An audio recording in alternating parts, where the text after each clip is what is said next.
Hello drama lovers, welcome back to my channel. నేను ఈరోజు true beauty episode 6 గురించి ఈ వీడియోలో తెలుగులో ఎక్స్ప్లెయిన్ చేస్తున్నాను. మిగతా ఎపిసోడ్స్ ఎవరైనా చూడకపోతే లింక్స్ డిస్క్రిప్షన్లో ఇస్తాను, ఒకసారి వెళ్ళి చెక్ చేయండి. స్టోరీ లైన్లోకి వెళ్తే లీ సుహో తన ఫ్రెండ్ సూసైడ్ చేసుకున్న బిల్డింగ్ మీదకి వెళ్ళి బాధపడుతూ ఉంటాడు. అక్కడికి జోకిమ్ వచ్చి లీ సుహోని ఓదారుస్తూ ఉంటుంది. ఇలా వాళ్ళు కొద్దిసేపు మాట్లాడుకున్నాక బిల్డింగ్లో ఉండే వాళ్ళందరూ ఆ బిల్డింగ్లో మంటలు వస్తున్నాయని భయంతో పైకి పరిగెత్తుకుంటూ వస్తారు. అది ఫేక్ న్యూస్ అని తెలిసిన తర్వాత అందరూ కిందికి దిగుతారు. అలాగే లీ సుహో, జోకిమ్ కూడా బస్ స్టాప్కు వచ్చి కూర్చుంటారు. ఇలా వీళ్ళిద్దరూ బస్ కోసం వెయిట్ చేస్తున్న టైంలో లీ సుహో ఆంగ్సీజూన్ అన్న మాటల్ని గుర్తుకు తెచ్చుకొని బాధపడుతూ ఉంటాడు. అదే టైంలో జోకిమ్, నీ ఫీలింగ్ బాగానే ఉందా ఇప్పుడు అని అడిగితే, నేను బాగానే ఉన్నాను, నువ్వు బాగున్నావా అని లీ సుహో జోకిమ్ని అడుగుతాడు. దానికి జోకిమ్, నా ముందు బాగున్నట్టు ఏం నటించాల్సిన అవసరం లేదు, కొన్నిసార్లు బాధ అనిపిస్తే ఎయిడ్ చేసేయాలి, ఆ బాధ అనేది తగ్గిపోతుంది అనేసి చెప్పి అక్కడి నుంచి బస్ రాగానే వెళ్ళిపోతుంది. ఇలా వెళ్ళిపోయాక లీ సుహో కూడా తన ఇంటికి వెళ్తూ ఉంటాడు. అదే టైంలో లీ సుహో వాళ్ళ డాడీ లీ సుహోని కలవడానికి వస్తాడు. రేపు టీచర్స్ మీటింగ్ ఉందంట కదా, నేను రేపు స్కూల్కు వస్తున్నానని లీ సుహో తోటి చెప్తూ ఉంటాడు. దానికి లీ సుహో, అవసరం లేదు, చెప్పకుండా ఇంకెప్పుడు నా దగ్గరికి రాకు అనేసి కోపంగా అక్కడి నుంచి వెళ్ళిపోతూ ఉంటాడు. గోగున్ నూడిల్స్ చేసుకొని తింటున్న టైంలో ఆంగ్సీజూన్ ఇంటికి వచ్చి తన దగ్గర ఉన్న నూడిల్స్ అన్నిటినీ లాగేసుకొని తింటాడు. అదే టైంలో నీకు జోకిమ్ ఎలా పరిచయం అని గోగున్ని అడిగితే, కొంతమంది అమ్మాయిలు నన్ను ఏడిపిస్తూ ఉంటే వాళ్ళ నుంచి జోకిమ్మే నన్ను కాపాడింది, నాకు మేకప్ వేసుకోవడం నేర్పించింది అని వాళ్ళ అన్నతో చెప్తూ ఉంటుంది. దానికి ఆంగ్సీజూన్, నిన్ను ఎవరు ఏడిపించారో నాకు చెప్పాల్సింది అంటే, దానికి గోగుమ్, నా పరుగు నేను తీసుకునేది ఎందుకు అని చెప్పలేదు అనేసి అంటుంది. తర్వాత జోకిమ్ స్కూల్కు వస్తుంది. ఇలా జోకిమ్ స్కూల్కు వస్తున్న టైంలో లీ సుహో కూడా వస్తాడు. లీ సుహోని చూసిన జోకిమ్ వెంటనే తనని అవాయిడ్ చేయాలని వెనక్కి తిరిగి వెళ్ళిపోతూ ఉంటుంది.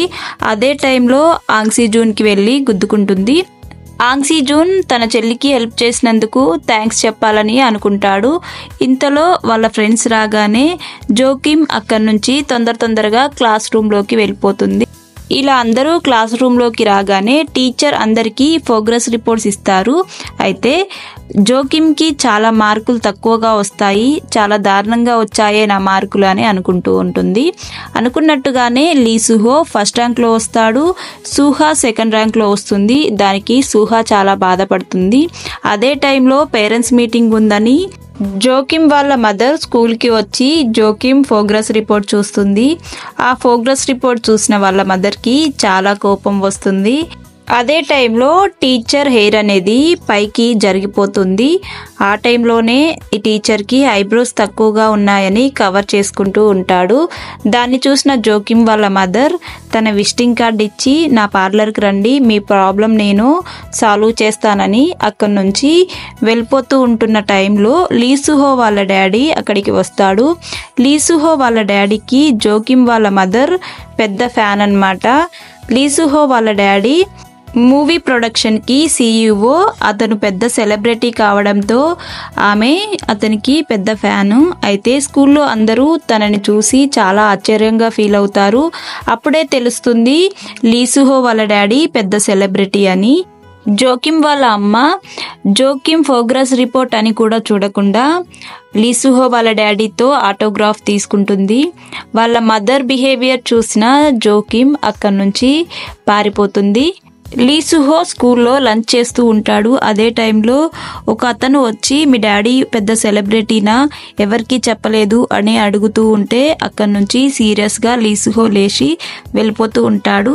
దానికి జోకిమ్ తనలో తాను, నాకెవరూ లేరని చెప్పాడు, ఇలా అబద్ధాలు కూడా చెప్తాడా అని తనలో తాను అనుకుంటుంది.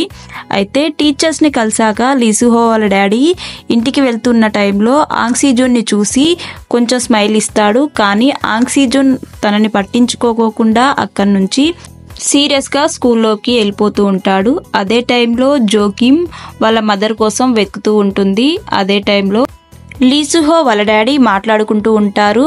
అక్కడికి జోకిమ్ వాళ్ళ మదర్ పరిగెత్తుకుంటూ ఫోటో కోసం అడగడానికి వెళ్తుంది. దానికి లీసుహో వాళ్ళ ఫాదర్ జోకిమ్ని స్కూల్లో కూడా మా కొడుకు ఇలానే ఉంటాడా అంటే లీసుహో అక్కడి నుంచి సీరియస్గా వెళ్ళిపోతూ ఉంటాడు. జోకిమ్ వాళ్ళ మదర్ లీసుహో వాళ్ళ డాడీతో ఒక ఫోటో దిగి ఇంటికి వెళ్ళిపోతుంది. తర్వాత ఆంగ్సిజున్ వాష్రూమ్లోకి వచ్చి జరిగింది మొత్తం గుర్తుకు తెచ్చుకుంటూ ఉంటాడు. తన ఫ్రెండ్కి నెగిటివ్గా ఆర్టికల్ రిలీజ్ అయినప్పుడు తన మూవీ ప్రొడక్షన్ నుంచి తన ఫ్రెండ్ని తీసేస్తారు. దాంతో తన ఫ్రెండ్ సూసైడ్ చేసుకోవడం గుర్తుకు తెచ్చుకొని బాధపడుతూ ఉంటాడు. ఇలా ఇంటికి వెళ్ళిన జోకిమ్ వాళ్ళ మదర్ జోకిమ్ రూమ్లో ఉన్న మేకప్ కిట్ను మొత్తం తీసి పడేయటానికి తీసుకువెళ్తుంది. అదే టైంలో జోకిమ్ తన మేకప్ కిట్ని తీసుకొని పడేయొద్దమ్మా ప్లీజ్ అని బ్రతిమాలుతూ ఉంటుంది. తర్వాత సుహా వాళ్ళ డాడీ సుహాకి ఫస్ట్ ర్యాంక్ రానందుకు చెంప మీద పట్టుమని కొట్టి ప్రోగ్రెస్ రిపోర్ట్ని ముఖం మీద విసిరేసి అక్కడి నుంచి వెళ్ళిపోతాడు. దానికి సుహా చాలా బాధపడుతూ ఉంటుంది. తర్వాత గోగున్ జోకిమ్కి ఒక మెసేజ్ చేస్తుంది, రేపు ఈవినింగ్ కలుద్దామా, నీకు ఒక ట్రీట్ ఇస్తా అని. అనుకున్నట్టుగానే ఈవినింగ్ కలుస్తారు. థ్యాంక్స్ చెప్తూ గోగున్ జోకిమ్కి ట్రీట్ ఇస్తుంది. అలాగే నాకు కొంచెం మేకప్ నేర్పించవా అని రిక్వెస్ట్ చేస్తే జోకిమ్ గోగున్ వాళ్ళ ఇంటికి వచ్చి మేకప్ చేస్తూ ఉంటుంది. అదే టైంలో ఆంగ్సిజున్ ఇలా షార్ట్ వేసుకొని డాన్స్ వేసుకుంటూ ఫ్రిడ్జ్ దగ్గరికి వచ్చి వాటర్ బాటిల్ ఇలా తీసుకొని నెత్తి మీద పోసుకుంటూ పిచ్చి పిచ్చిగా ఎగురుతూ ఉంటాడు. అది చూసిన జోకిమ్ చాలా షాక్ అవుతుంది, ఇంట్లో ఇలా ఉన్నాడేంటని. దానికి ఆంగ్సిజున్ చాలా సిగ్గుపడుతూ ఇంట్లోకి వెళ్ళి డోర్ వేసుకొని గట్టిగా ముత్తుకుంటూ ఉంటాడు. దానికి జోకిమ్ నేనేమీ నిన్ను చూడలేదు, నువ్వేం బాధపడకు అని చెప్తూ ఉంటుంది. ఇలా మేకప్ ప్రాక్టీస్ చేపించాక జోకిమ్ తన ఇంటికి వెళ్దామని వెళ్తూ ఉంటుంది. వెనకాల నుంచి ఆంగ్సిజున్ వచ్చి జోకిమ్ బ్యాగ్ పట్టుకొని తనని ఆపుతాడు. అలాగే తన చెల్లిని వేరే వాళ్ళు ఏడిపిస్తున్నప్పుడు హెల్ప్ చేసినందుకు థ్యాంక్స్ అని చెప్తాడు. దానికి జోకిమ్ చాలా ఆశ్చర్యంగా ఫీల్ అవుతుంది. నేనే నీకు సారీ చెప్పాలి, నేను నిన్ను బట్టలు లేకోకుండా చూసేశాను అని అక్కడి నుంచి పారిపోతూ ఉంటుంది. తర్వాత లీసుహో బుక్ స్టోర్కి వస్తాడు. బుక్ స్టోర్కి వచ్చాక జోకిమ్ వాళ్ళ మదర్ జోకిమ్ అక్కడే ఉందేమో అని బుక్ స్టోర్కి వచ్చి పిలుస్తుంది. జోకిమ్ అక్కడ లేకపోవడంతో లీసుహోని చూసి తన ఇంటికి తీసుకొని వెళ్తుంది. జోకిమ్ ఇంటికి వచ్చాక ఇంట్లో ఉన్న లీసుహోని చూసి చాలా షాక్ అవుతుంది. లీసుహోని చూసి తొందరగా తన రూమ్లోకి పరిగెత్తుకుంటూ వెళ్ళి డ్రెస్ చేంజ్ చేసుకొని వాళ్ళ మదర్ దగ్గరికి వచ్చి లీసుహోని ఎందుకు తీసుకొచ్చావమ్మా, తను చాలా బిజీగా ఉంటాడు కదా అనగానే డిన్నర్కి పిలవగానే వచ్చాడు అని చెప్తుంది. దాంతో లీసుహో హాల్లో కూర్చుంటే లీసుహోని టేబుల్ తీసుకురావడానికి పైకి వెళ్దాం రా అని పిలుస్తాడు. ఇలా ఇద్దరు పైకి వెళ్ళాక జోకిమ్ వాళ్ళ తమ్ముడు మా అక్క మేకప్ గురించి నీకే తెలుసు కదా, ఎవరికైనా క్లాస్ రూమ్లో చెప్తే చంపేస్తా నిన్ను అని బెదిరిస్తూ ఉంటాడు. దానికి లీసుహో జోకిమ్ వాళ్ళ తమ్ముడు మంచివాడని అర్థమవుతుంది. ఇలా అందరూ కూర్చొని డిన్నర్ చేస్తూ ఉంటాడు. అదే టైంలో జోకిమ్ వాళ్ళ సిస్టర్ బాగా తాగేసి వస్తుంది. ఇలా బాగా తాగిన వాళ్ళక్క పిచ్చి పిచ్చిగా డాన్స్ వేస్తూ నడుస్తూ ఉంటుంది. ఆ టైంలోనే ఒక ఎలక్ట్రిక్ వైరు కాళ్ళకు చుట్టుకొని ప్లగ్ ఊడిపోతుంది. దాంతో మీటర్ కాలిపోవడంతో ఇంట్లో పవర్ పోతుంది. తర్వాత లైట్ కోసం అందరూ వెతుకుతూ లీసుహో మీద పడతారు. అదే టైంలో చీకట్లో వాళ్ళ అక్క కూర్చొని ఎవరితో నాకు సంబంధం లేదు అన్నట్టు తింటూ ఉంటుంది. దాన్ని చూసిన జోకిమ్ నేను ఇక్కడ నుంచి మాయమైపోతే బాగుండు అని బాధపడుతూ ఉంటుంది. తర్వాత లీసుహో ఇంటికి వెళ్ళిపోతూ ఉంటాడు. బయటి దాకా వచ్చి లీసుహోని పంపిస్తూ ఉంటుంది. తర్వాతి రోజు జోకిమ్ వాళ్ళ అక్క జోకిమ్ని బయటికి తీసుకొని వస్తుంది. అక్కడికి ఆంగ్సిజున్ తన ఫ్రెండ్తో పాటు వస్తాడు. దాంతో అక్కడి నుంచి జోకిమ్ తప్పించుకొని కారులో జోకిమ్ వాళ్ళ సిస్టర్ అండ్ జోకిమ్ ఇద్దరూ కలిసి వెళ్తూ ఉంటారు. మధ్యలో జోకిమ్ వాళ్ళ అక్క కాఫీ తెమ్మని జోకిమ్ని పంపుతుంది.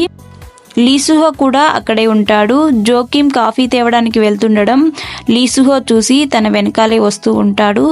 ఇలా కాఫీ తీసుకున్నాక జోకిమ్ తన సిస్టర్ దగ్గరికి వెళ్తున్న టైంలో కొంతమంది తన పాత స్కూల్ ఫ్రెండ్స్ కలిసి తనని చూసి ఏడిపిస్తూ ఉంటారు. నువ్వు పాత స్కూల్ నుంచి ఏ స్కూల్కు ట్రాన్స్ఫర్ అయ్యావో అని అడుగుతారు. దాంతో జోకిమ్ అక్కడి నుంచి కంగారుగా తన వ్యాలెట్ని మర్చిపోయి వస్తూ ఉంటుంది. దాంట్లో జోకిమ్ న్యూ స్కూల్ ఐడి ఉండడంతో మళ్ళీ తీసుకుందామని వెనక్కి వస్తూ ఉంటుంది. అదే టైంలో తన ఫ్రెండ్స్ ఆ వ్యాలెట్ ఓపెన్ చేసి చూద్దామని తీస్తున్న టైంలో లీసుహో వచ్చి ఆ పర్సుని గుంజుకుంటాడు. తర్వాత వచ్చి జోకిమ్కి ఆ పర్సు ఇస్తాడు. దాంతో జోకిమ్ బాగా ఏడుస్తూ ఉంటుంది. నువ్వు నా మీద ఏం జాలి చూపించని అవసరం లేదు అనగానే అక్కడికి ఆంగ్సీజూన్ రావడంతో లీసుహో జోకిమ్ని పక్కకు తీసుకుపోతాడు. అదే టైంలో జోకిమ్కి ఎనిమీస్ అయిన తన పాత స్కూల్ ఫ్రెండ్స్తో ఆంగ్సీజూన్కి అస్సలు పడదు. అయితే వాళ్ళు ఆంగ్సీజూన్కి వార్నింగ్ ఇచ్చి అక్కడి నుంచి వెళ్తారు. తర్వాతి రోజు ఆంగ్సీజూన్ జోకిమ్ దిగిన ఫొటోస్ని చూసి జోకిమ్ తన గర్ల్ ఫ్రెండ్ అనుకొని జోకిమ్ని ఎలా అయినా ఏడిపించాలని ఆ గ్యాంగ్ అనుకుంటారు. తర్వాత ఆంగ్సీజూన్ వాళ్ళ మదర్తో కలిసి హాస్పిటల్కి వస్తాడు. మా మదర్కి సర్జరీ చేసినందుకు థ్యాంక్స్ అని చెప్తే, నాకు కాదు లీసుహోకి చెప్పు, లీసుహో రిక్వెస్ట్ చేయడం వల్లనే మీకు ఇంత తొందరగా అపాయింట్మెంట్ జరిగి మీ మదర్కి సర్జరీ జరిగింది అని చెప్పడంతో లీసుహోకి థ్యాంక్స్ చెప్పడానికి ఆంగ్సీజూన్ లీసుహో ఇంటికి వెళ్తాడు. అదే టైంలో ఆ గ్యాంగ్ జోకిమ్ని కిడ్నాప్ చేసుకొని ఒక క్లబ్కు తీసుకొని వెళ్తారు. ఆంగ్సీజూన్ లీసుహో దగ్గరికి వచ్చి మా మదర్కి ఎందుకు కాల్ చేసి చెప్పావని అడుగుతున్న టైంలో ఆ గ్యాంగ్ ఆంగ్సీజూన్కి కాల్ చేసి నీ గర్ల్ ఫ్రెండ్ని ఇక్కడికి తీసుకువచ్చాము, నువ్వు తొందరగా ఇక్కడికి రా అని అడ్రస్ చెప్పి కాల్ కట్ చేస్తారు. దీంతో జోకిమ్ తన దగ్గరున్న మొబైల్ని తీసుకొని తన ఫ్రెండ్స్కి వీడియో కాల్ చేసి జరిగింది మొత్తం చెప్పి అడ్రస్ షేర్ చేయడంతో తన ఫ్రెండ్స్ కూడా అక్కడికి బయలుదేరుతారు. ఈలోపే ఆంగ్సీజూన్ లీసుహో వాళ్ళ దగ్గరికి వచ్చి వాళ్ళని బాగా కొడుతూ ఉంటారు. అదే టైంలో సుహా సుమి కూడా వచ్చి ఆ గ్యాంగ్ని చితక్ కొడతారు. ఇలా అందరూ కలిసి వాళ్ళని కొట్టడం చూసిన జోకిమ్ చాలా షాక్ అవుతుంది. ఇక్కడితో ఈ ఎపిసోడ్ ఎండ్ అయిపోతుంది. నెక్స్ట్ ఏం జరిగిందో మరొక ఎపిసోడ్లో తెలుసుకుందాము. వీడియో నచ్చితే లైక్ చేయండి, షేర్ చేయండి, సబ్స్క్రైబ్ చేసుకొని పక్కనే ఉన్న బెల్ ఐకాన్ని క్లిక్ చేయండి. Thank you for watching.